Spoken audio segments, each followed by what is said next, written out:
This is In Touch with Terri, a power-packed podcast for the medical aesthetics industry. I just discovered your podcast, and I feel like I've hit a gold mine. She's our inspiration. This is someone who's got a lot of knowledge.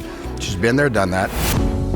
Terri Ross is a former Fortune 500 executive, international speaker, founder and CEO of Terri Ross Consulting, and co-founder of the 4S Summit, a sales and business mastery workshop for aesthetic professionals. Terri is always approachable, always there for you. It's nice to have somebody in your corner that can say, I got it.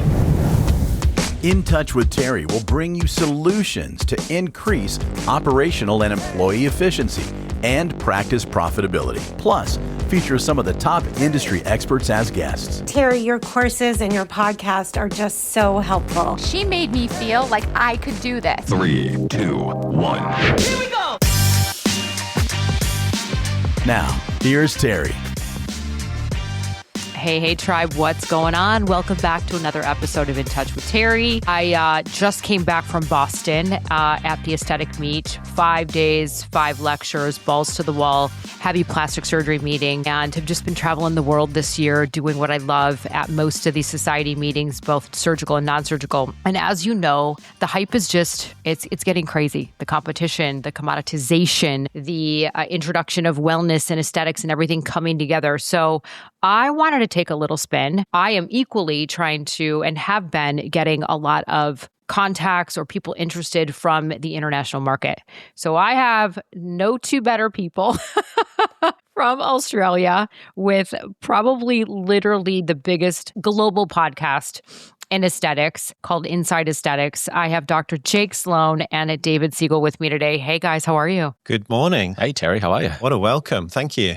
I think we are all clamoring, right? Here in the US, it's about an 18% growth, about 165 med spas opening up every month. It's really getting kind of crazy. And you guys all know what we do here at TRC. And it's strictly about, it's a movement for me about helping practices be efficient, be scalable, be profitable, and increase enterprise value. But there's a lot of ways to do that. And this podcast is really going to be focused on hearing from them. Like, what are the high value international perspectives that you don't know and can literally hear from two very well-known people? So if I can take a second, I want to take a moment. Dr. Jake Sloane, globally recognized cosmetic doctor, educator, thought leader, 18 years of injectable experience, originally from London. Hoo-hoo. Sloane, my daughter, just got back literally yesterday. He's trained in anatomy, general surgery. He's relocating to Sydney, which I'm dying to go. So I think I need you guys to invite me. He's spent, I'm coming, his career in facial aesthetics. He's a global key opinion leader to Allergan Pharma Research, internationally known, just a huge educator. I think they have over 2.5 million listeners and over 360 episodes. So I'm just so blessed that you're here. Thank you. And David, equally badass baller, globally recognized aesthetics, business leader, entrepreneur, 20 years of experience in the space. He co-founded the Cosmetic Institute, and he's helped grow some of the largest cosmetic surgery center in Australia. He's managed top performing practices. Look at David. We are like two peas in a pod over here. I love it. And you guys, I think together, this is going to be a really it's like a throuple, right? We're like a trio here of impactful information. So welcome you guys. I would love my audience to hear just from you and not me a little bit about you before we dive in. So Jake. Oh, you can start. I'll start with the business stuff. Why not? Yes, as you said, 20 years in the industry, kind of fell into it by accident, as I think most of us did. There's sort of the early, I wouldn't say pioneers, but the early adopters of this industry kind of fell into it by chance. So as you said, helped set up practices. I was importing lasers from Asia and selling them to doctors and nurses here back in 2005, and then just found myself getting involved from a business perspective with clinics and helping them grow. And so it's been a pretty rapid 20 or so years. Things have just moved so quickly. As you said, industry's grown year on year. Patients are more sophisticated. The treatments are ever evolving. And so, Jake and I worked together in one of my clinics. That's how we initially met. And the podcast just sort of spawned from there by accident. And I think what we try and do as educators, but we didn't start out as educators, we just started out having a bit of fun and sort of turned into something serious, was to come at the aesthetics industry from both a clinical and a business perspective, because, every industry needs to have, the technical skill to perform, in this case, the medical side of things, plus business as it's becoming more competitive, more sophisticated. Regulations are starting to make things interesting for providers out there. So that's kind of what we try and do, is provide clinical, medical information, a bit of banter, a bit of fun, and just connect with as many people as we can. Edutainment. Yeah, let's go with that. That's right. I love it. Perfect. Thank you. And myself, you kind of said my story, Terri. So I'm a cosmetic doctor based in Sydney, originally from London. Yes, I was a hospital doctor before doing general surgery, but I trained in aesthetics a long time ago in 2008. That was my first course. Yeah. And like David kind of alluded to, we've all accidentally or stumbled our way through, I guess, this weird and wonderful industry. And got more experience and more skilled as time went on, like most of us. And now speak and educate and do this podcast. Yeah, I guess our audience is similar to yours. Mm-hmm. It's providers, nurses, doctors, dentists, people running their own clinic. And, the podcast has also evolved. We originally started kind of doing a bit of aesthetics, a bit of surgical or cosmetic surgical sort of insights, maybe even a bit of wellness. And then as time has gone on, we've realized just how important it is that people running these clinics understand business and how to be successful and to avoid the mistakes that we've definitely made. Yeah. So that's where we are. Okay. Before we even dive in, just to give are you guys equally as competitive as the US market, would you say? So, you probably answer that better than me, but from my perspective, I came from the outside. I came from the UK to here, and that was in 2015. Mm-hmm. Now, at that point, we have chain clinics, so large corporations with, two of the chains have more than 100 clinics. So for a population of 23 million, that's a decent amount of clinics. And then, of course, there's millions of individual providers or solo providers. So it's definitely got more and more competitive. People have opened up their own solo clinics, and for a while that seemed to be working. But I think we're now in a very saturated sort of consolidative period where people have maybe overstretched themselves, realized they maybe don't have the skill. And of course, there's more and more brands, more and more competitors, and it's just become a little bit crazy at the moment. Yeah. The chain clinic model, from my understanding, was born here. So I was involved in Laser Clinics Australia, which was founded in 2009. I was a general manager there for a couple of years and was involved in bringing injectables into a business that just did laser. And since then, they expanded into the UK, into Canada. I think they had a crack at the States, but because you guys have got 50 different countries in one landmass, I think it got a little bit complicated. But I think that per capita, I think Australia is on par or maybe ahead of the United States in terms of the amount of people having procedures. And so the chain clinics, along with a lot of script providers, so, our friends at Fresh Clinics who started in Australia have now ventured into the US, so providing scripting services and medical oversight for practitioners who aren't doctors, so they're med spas. Yeah. That's kind of all started from here.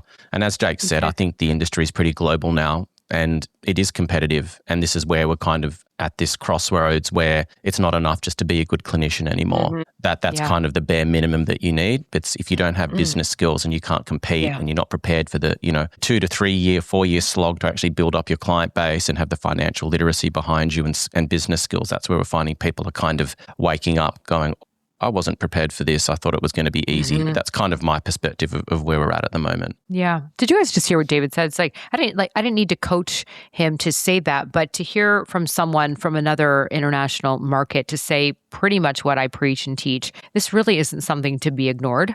And I think, unfortunately, it's still a sad thing where there's so many practices operating on their own. They're in a Facebook group. They've read something. They ask for opinions. They're at conferences. They're trying to do it on their own. They think that we're an expense. And I'm like, it is the greatest return and we're going to get further faster. So this business acumen and literacy that he just talked about it's pivotal. It's not optional. So my first thing I wanted to dive into is your market. What do you think that you guys are doing exceptionally well, where maybe we are falling behind? I don't know if you guys have heard this, but here in Australia, we are pretty well regulated, at least compared to some other countries around the world. And I'm from the UK where it's very under-regulated. The contrast is quite sort of, night and day. And, a lot of people have thrown their hands up here saying it's very frustrating. They feel handcuffed. They've been told what they can, can't do, etc. But I think I see this as obviously it's a medical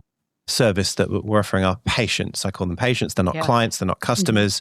We are doctors and nurses looking after patients. And so the more medical it's become, I have noticed our patients have taken us more seriously. And, we've sort of defined ourselves as a specialism rather than just people putting Botox in faces. So from that perspective, I like the professionalization of where we're going, even though there have certainly been some difficulties in terms of how we market ourselves, and the things that we traditionally did have become harder. But that's not a bad thing, given that the patient should be the first priority, in my opinion. What do you think? Yeah, I agree. I mean, I've got a love-hate relationship with the regulations because it does stifle growth, because it does hurt new competitors who don't have that deep database of patients. They can't proactively go out and market themselves. But at the same time, I remember the last time I was in the States, I'm sitting down watching a cartoon and an ad comes on for an antipsychotic.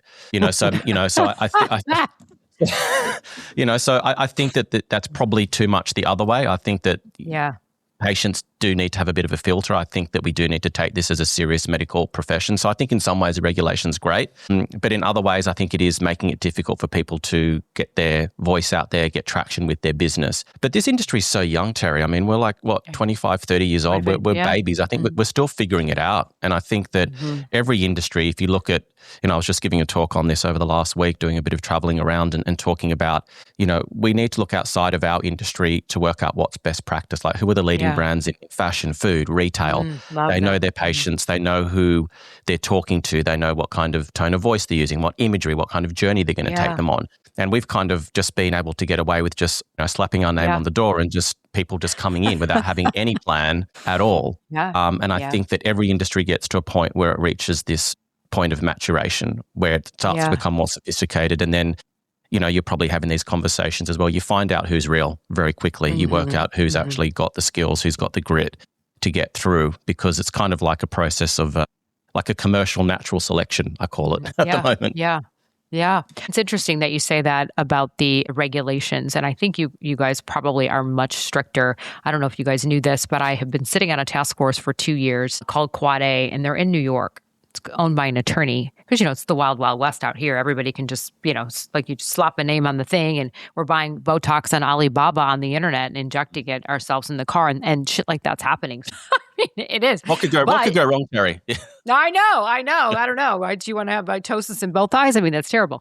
But the law, well, not laws, but the accreditation just got passed, which is really exciting, to be honest. Here in the States, a girlfriend of mine in Seattle just got the first one to be accredited, skin synthesis. But I say that because you guys might have, now it's just going to be more regulated in terms of who can own what. And I'm sure we'll get down to the nitty, but is it such that it is, you guys cannot say certain words or use certain terminology? Is it like that? Yeah, you can't put before and after photos up about anything that pertains to a scheduled, we call it Schedule 4 medication. So anything like a toxin or a filler, you can't show a before and after photo. You can't mention the drug name. You can't even infer. So you can't even say anti-wrinkle or dermal filler or lip filler. Or what? You can't oh my God. What do you say then? Well, I guess for some insight for your audience, you think this is crazy. Wow. Yeah. No, it's. It seems like strange, I guess, from your perspective. I mean, from our perspective, what the government is really saying, in layman's terms, is we don't want to advertise medicines to encourage people to seek them. That's really the bottom line. Yeah. So just like you wouldn't sort of encourage people, at least here in Australia, to go and get some codeine or any other drug, why would you also do that with Botox or filler? Because we classify them as drugs. Hence, it's the same blanket rule. So it's not that, we're just not talking about aesthetics, but we are talking about other medicines. It's all medicines. And that's where the law has come from. This is great.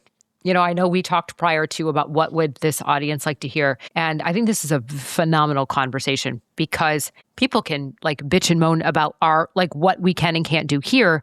And you have way stricter handcuffs. But I like the approach that you're taking. And I say this too. Think about how many practices are, that Groupon, coupon, discounting, running a special, everything. You're saying it to think, it's making me think differently, that this is a specialization and we're providing medical results, but without this sort of what you just said, right? So that people are looking at it differently, right? Not just like flashing fillers and Botox all over everywhere. Well, right. I could sort of say it in one sentence, it's about the skill of the provider, not the box of stuff. I love that. It shouldn't be the ingredient that is the sales point. It should be the sensible person who's been trained to deliver amazing results and keep you safe. Yeah.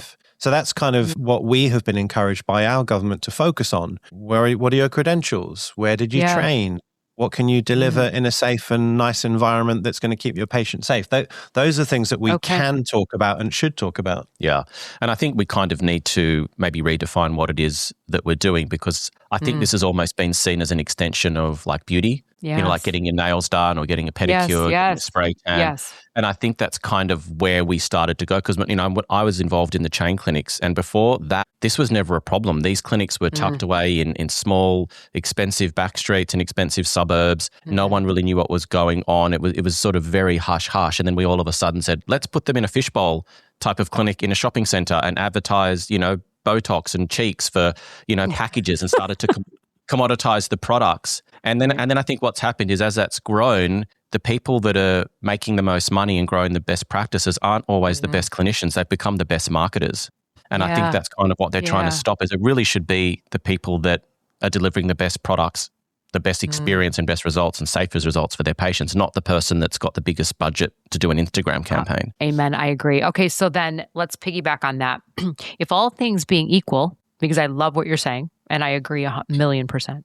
So Dr. Sloane, it's you, and then, you know, Dr. Segal, it's you, and then it's me, Dr. Ross, and or whatever, NPP, whatever we are. Woo, right? Whatever we are. Right? Professor, please, Terri. Yeah. I loved it. Thank you. Professor. Oh, right. Whatever. I'll call you whatever you want, honey. But if we're all where I'm going, we talked about credentialing, because it's something I teach a lot. And I'm in LA, but right, my place was in Beverly Hills, and people know in a 3-mile radius, there's like 400 people, and everybody's doing the same thing. So there's what is unique, what you said it, the patient experience, the person, the delivery, the talent, the skills. So if you can't market, and you're saying they are going to become the best marketers because we're not like talking about this widget and this price and this deal, how do they do that though? How do they build their practices? Well, yeah. And I'm saying it from a place of, if people have, I don't mean equal certifications or equal training or equal education, then why would I pick you versus me? Yeah. Go on. Yeah. Well, I mean, I guess it's sort of where we started from. We all fell into this, and a lot of, I was giving a talk at the weekend, actually. We were at a conference in Perth, which is the other side of Australia. And I was saying that most of us, and I'm just as guilty as this as everyone else, is I didn't choose when I was a kid to be a cosmetic injector. I was a hospital doctor who then, you know, fell into this, partly because I started to hate my hospital life and partly because I loved aesthetics. But, you know, no one chooses to do this. And so, you know, there are a lot of people now who have chosen to do nursing just because they want to be the new famous injector. Right. So I guess talking about your motivations, how long have you done this, what courses you've done, what skills did you have as a clinician? Yeah. How many years were you a surgeon, a plastic surgeon, a derm, a hospital nurse, an ED nurse, whatever you were? Because, you know, this isn't just about putting some stuff in a face. It's about understanding patients, communicating, looking after people, managing emergencies. There's all this stuff that is kind of ignored when you do your basic Botox course. You're right. And of course, the biggest missing link that, you know, all injectors miss is consultation skills. Again, they learn to be a performing monkey and put some gel in a face, but they don't learn the why, or to look at a face and understand what's missing or what's needed or what isn't needed, when to say no. It's all this stuff that I think people should somehow be communicating in their marketing to essentially showcase themselves as experienced and credentialed. Not necessarily I'm the best. I find that a bit kind of strange when people call themselves the lip queen and the boob king. Like it, you know, I get it. It's kind of funny. Is that a real thing? Oh, yeah, it is. God. Yeah, it is. One of our friends, he is the king of boobs. Yeah. From a business I bet you they look good. Well, you know, he's not the king for no reason, you know. And I think from a business perspective, I think that we've almost become used to unrealistic expectations in this space where you could make your money back really quickly, be successful in a really short space of time. But the reality is most industries when you're a new entrant into the market, you've got 2, 3, 4 years of really hard work ahead of you before your business turns a profit, right? And so I think that what's happened is, to sort of piggyback on what Jake was saying, people have gone into, particularly nursing, they'll go and do their degree, they pop out, they don't know how to inject, they don't know how to run a business, they're attempting both skill sets at the same time. Then they've got a lot of commercial pressure on themselves. Perhaps they make clinical decisions either consciously or subconsciously that they maybe wouldn't if they didn't have the stress put upon them. And I think it's just a matter of resetting what is a realistic expectation. Maybe you go and work for someone for 3 or 4 years, learn your skill before you then attempt to have your own business. And it does take time. I mean, to build a solid business takes years. And, your best form of patients are the ones that are coming to you, your existing word of mouth referrals. Right. We kind of think that it's all about the new Instagram campaign. I think every time you get a patient from social media, it's like Russian roulette. You never know who's going to end up in your treatment chair. I would rather build my business more slowly, sustainably, put the right systems in place. Maybe I need to have a second income source. Maybe I need to really understand my financials so I'm not putting undue pressure on myself. Grow the business slowly, make it sustainable, build your skill set. Businesses that grow too fast, and I've been guilty of this. I had a business that went belly up that was growing quickly. We were doing, 100 boob jobs a week, making, $40 million a year. And we just ran ourselves on the red line and the business made mistakes and exploded. So fast growth is not good. So I think it's about just resetting expectations, building a solid foundation, working with people like yourself, getting the skills and just actually being motivated for the right reasons. If you think you're going to get rich quickly, go and do something else. Yeah. On that note, how is your market from people having expertise other than you, Dave, on the business side of things? Where do they go then to learn what we're talking about? Because I've spent literally 22 years studying and learning and being able to lecture all over the world now and teach and train and work with over 2,000 practices. But there's a lot, and people know me, so I'm just going to speak very candid. There's a lot of noise and a lot of bullshit everybody puts. I'm a consultant. I'm a coach. Like behind their name, they've literally never done it, never sold anything, never had a place, owned a place, worked in a place. And it really personally bothers me. So where do people, how is it in your market? Where do they go? I mean, if I can blow David's trumpet here, don't normally do this, but I will. Yeah. He's lived and breathed it. He's done everything from buying devices, setting up clinics, setting up surgical practices. Yeah. He's made fuck ups. He's made some great, spectacular successes. And now he's mentoring people. So there are a lot of people here in Australia. That's why I like you guys. Well, at least from my perspective, and I'm not going to color everyone with the same brush, but there are a lot of people talking about business who've never owned a business in their life. Yeah. I find it, disingenuous at best and just crazy. It just seems very silly. It would be like me setting up an injectable school when I've done it for a year. I don't have the experience to do that. So, what do you think? There aren't that many people out there. I mean, there might be some that I haven't heard of, but there isn't many. And I think that, as you said, I think you have to have walked in the owner's shoes to be able to, first of all, empathize with them, understand the struggles that they're going through, whether it's painful staff, how to make financial decisions, is it time to expand, gosh, I need to understand my numbers, what these actually mean in context to my business, because it is quite nuanced. So I feel sorry for a lot of practitioners out there because they don't know who to turn to. There aren't a million Terrys, there aren't a million Davids. So I don't know where they're going. And I think a lot of people are just suffering in silence. They don't know who to turn to. Yeah.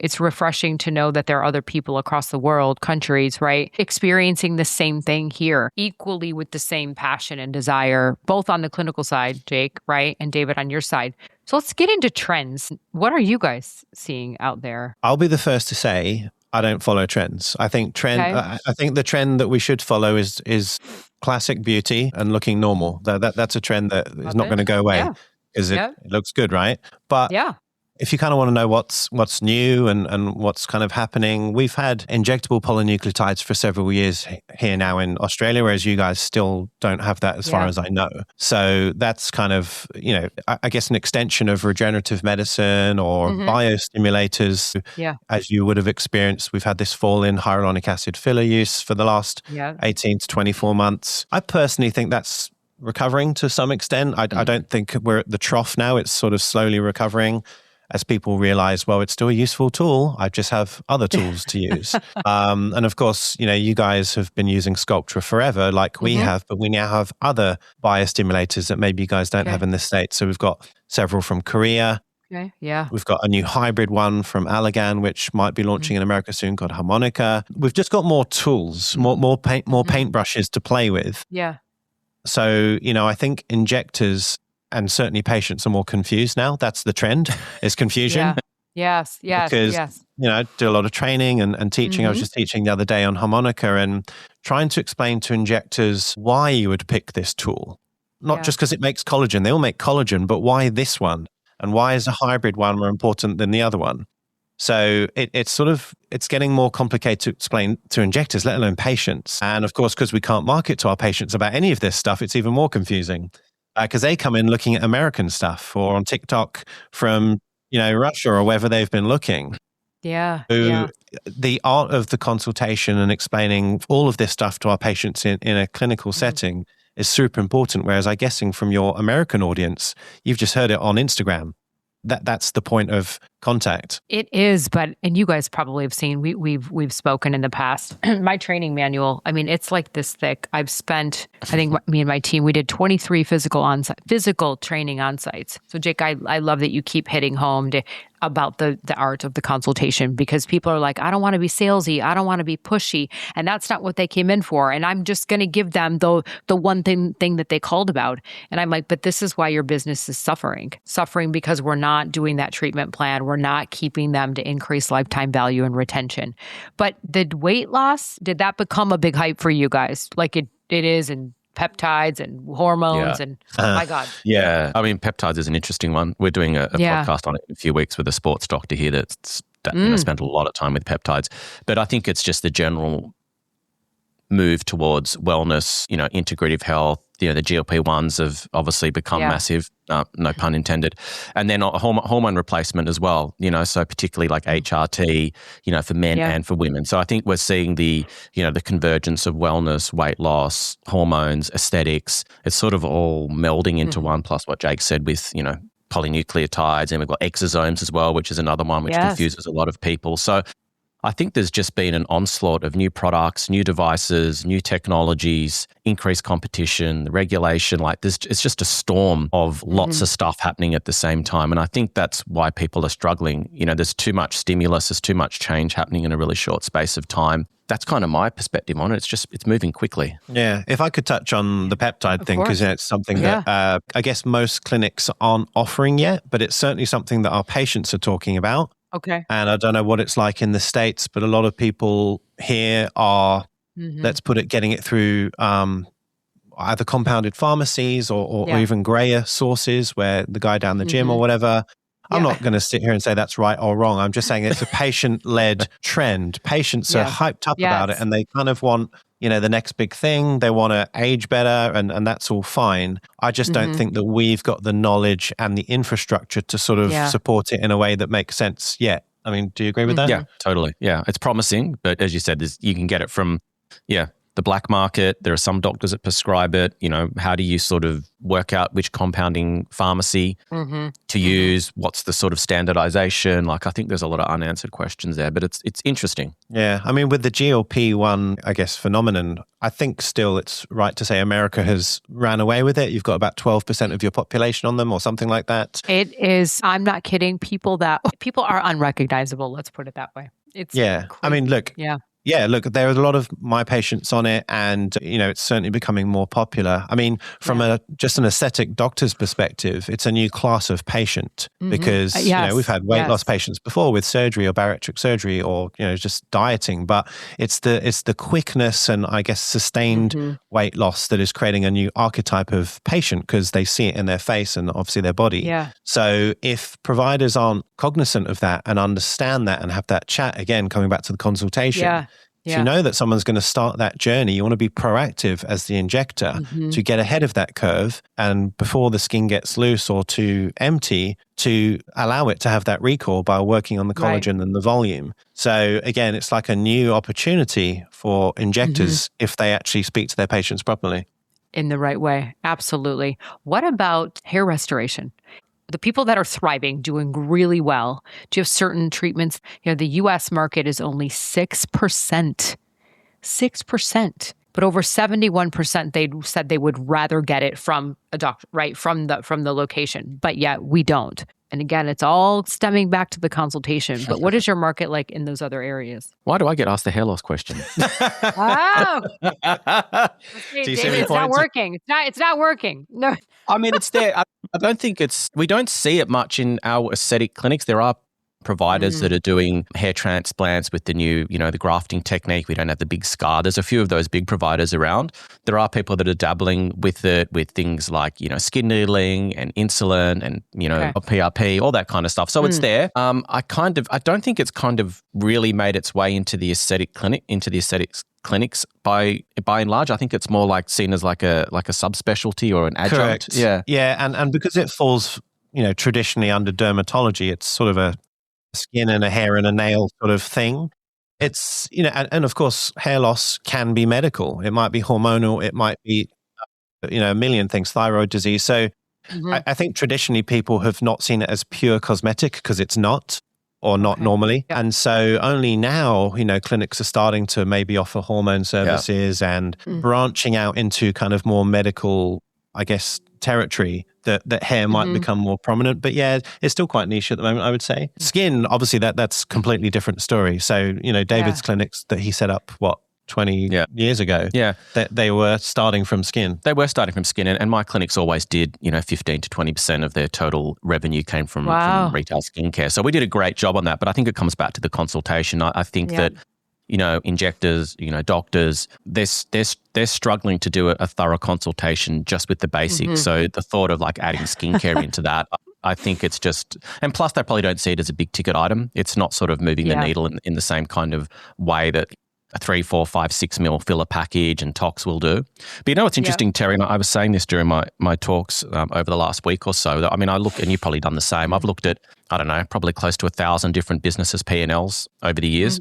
Oh, yeah. And 80% of businesses' revenue comes from the very most basic of treatments. We're so focused on all these new trends and new devices and new products. And it's like, most of your money's coming from just doing toxin. Yeah. Most of your money's just coming from doing like a good set of lips, good set of cheeks, maybe a little bit of skin. And we're just focused on all these new toys, which are obviously great and exciting. But that's not really what's moving the needle for most people from a financial perspective, just when I look at their numbers. What do you see the same kind of thing? Well, I mean, I would say, look, if the average med spa here in the States is doing about 1.7 million, I don't know, what's that conversion for you? Under 2 million, let's call it that. And it's not great. Now, look, it's all relative. If you said to me, I have, 2 rooms and I run these financial projections quick and I can do it on the phone on a discovery call.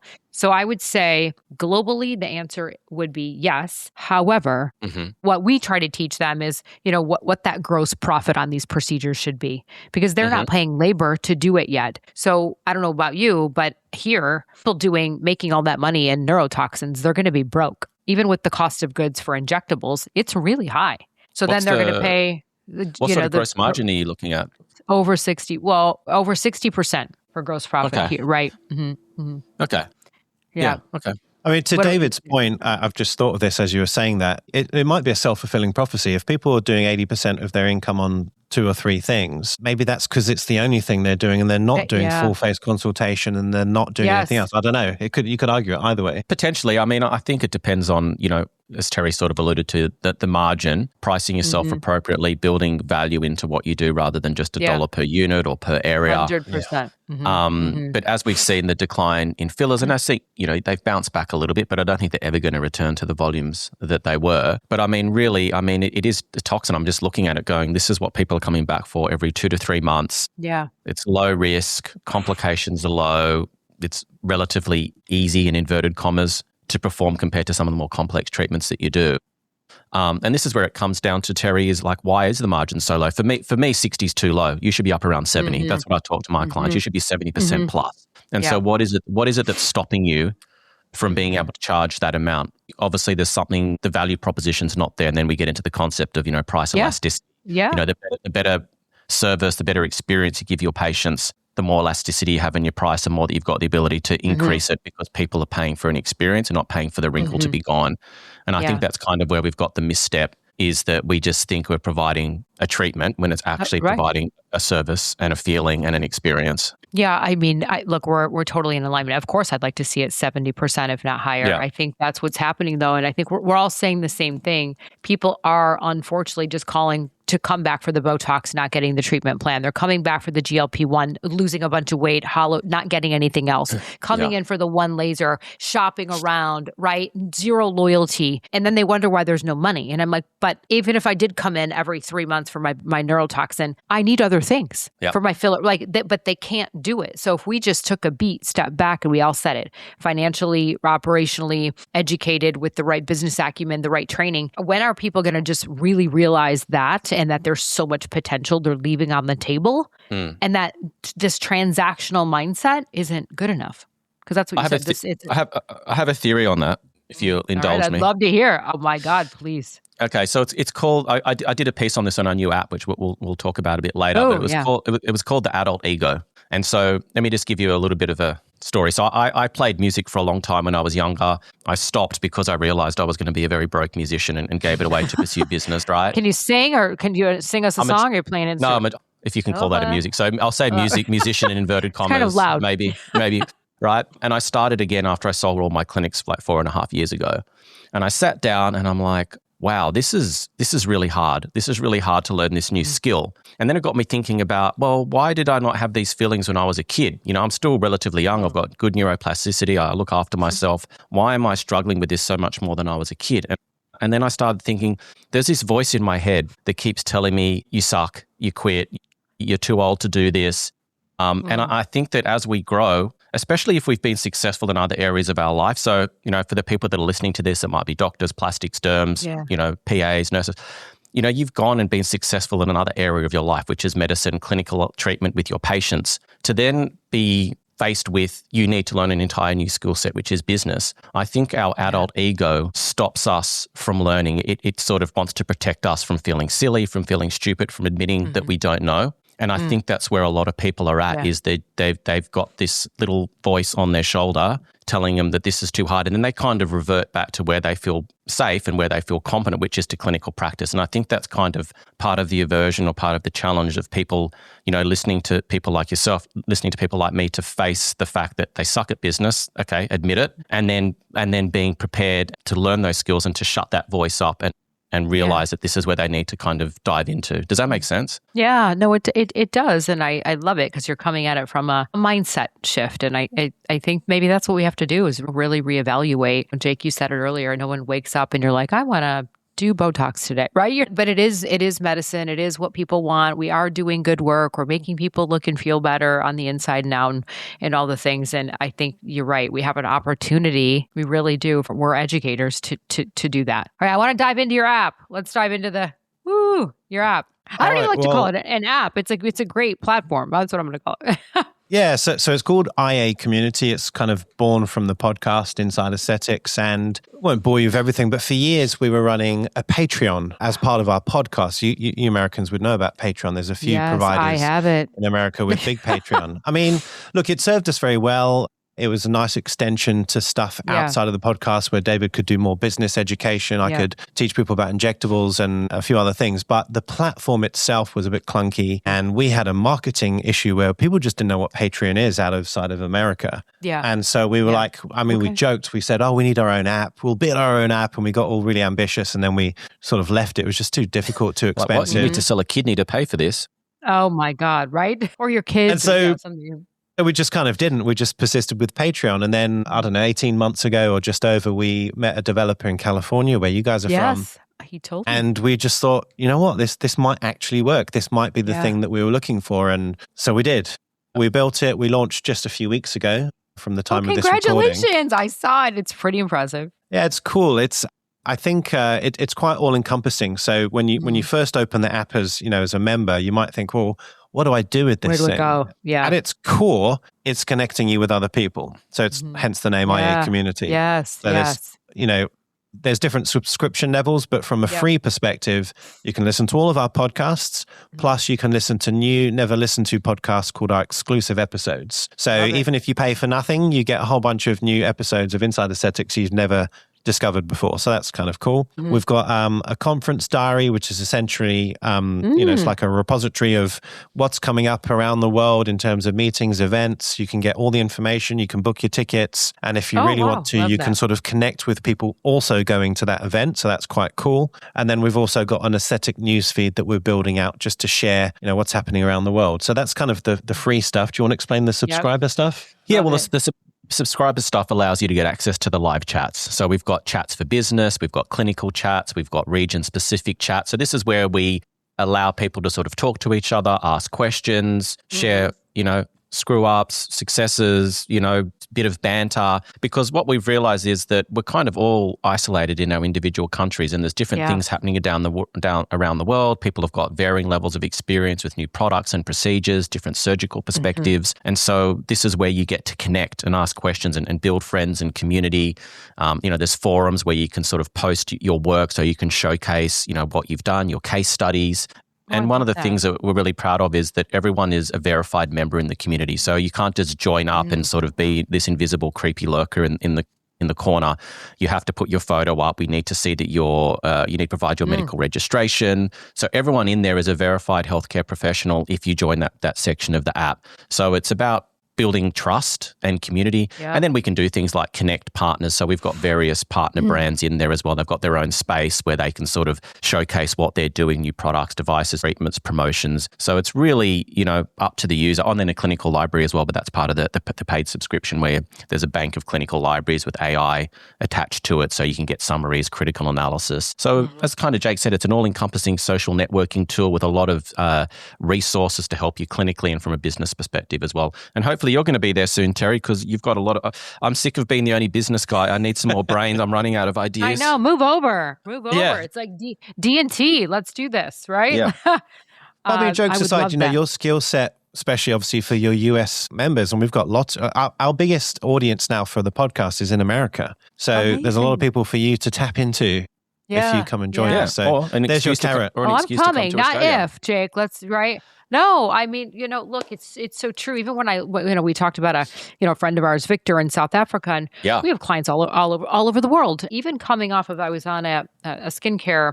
Well, we all had talks on skincare, and she was from Paris, and really almost echoing what you guys were saying in terms of the marketing and the promotion and what you can and can't do in medicine. But they all came up to me. I mean, somebody from Greece, they were like, Terri, can you come? Like, we don't know any of this. Yeah. And I was like, God, like in other parts of the world and countries, maybe it really does lack this business acumen. So I know, David, when you showed me, of course I want to be part of it. I'm so proud of you guys, because I know this was probably a big undertaking, but you're filling such a need and such a gap. How long did it actually take you? Yeah, good. I mean, the talking was years. Like the seed was planted many, many years ago, but the actual physical starting to draft stuff and populate the app and build it about 18 months. Yeah.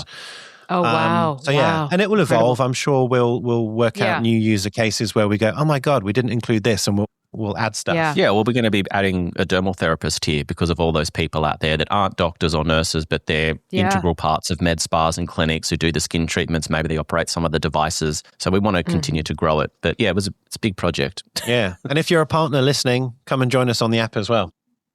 Yes, you should. Well, you guys, this has been incredible. I guess I have one last question. Is there anything, again, from, a global perspective, maybe, the key really, the key takeaways, and look, I want everybody to listen to Inside Aesthetics. You guys, I want you to be part of their app. Everything that, I try to bring to InTouch with Terri is all about saying community, connection, intel, intellect, talent, and a community, because it's like, we have so much to learn and so much to expand. But any last sort of final takeaways that you want our tribe to hear from you guys? I guess from a clinician's perspective, it's sort of dovetailing what David was saying about, running a business. As a clinician, you're not selling, you're diagnosing. Lean into, again, your credentials, your expertise, your care for your patient. And instead of feeling like it's all about the product and the discount. It's about the value that you're giving in your consultation. My biggest takeaway that I've learned over the years is to stretch out your consultation longer. It's not a rush. It's not a race. Yes. Give your patient all the time that they need to ask the questions, examine them properly, do a full suite of clinical photos, educate your patient about their face. It will take the handcuffs off you because suddenly you're not selling, you're helping, you're diagnosing. Yeah. And your patient will feel value from that. And that's what's going to differentiate you from, the clinic next door, because they're not doing that. They're just doing the next deal. Yeah. Yeah. And, that's why your patient doesn't value you and goes to the next clinic, because they're chasing the price, not the expertise. So if you can showcase it's about you and not the product, then you will win. Yeah.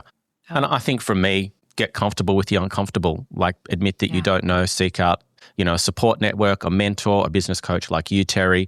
Don't ignore the business side of things because it will come back to bite you. Just understand that this is now part of owning an aesthetic clinic. Take the time to develop the skills, humble yourself. It's actually not that hard. I mean, I can teach someone how to read a P&L and understand a balance sheet and run things like their gross margin, work out their weekly break-even point. I can do that in like a couple of hours. Right. And then it doesn't take that long. And so just, don't ignore it because, the change is here. And if you sort of fall asleep at the wheel, it's not gonna be good when you wake up.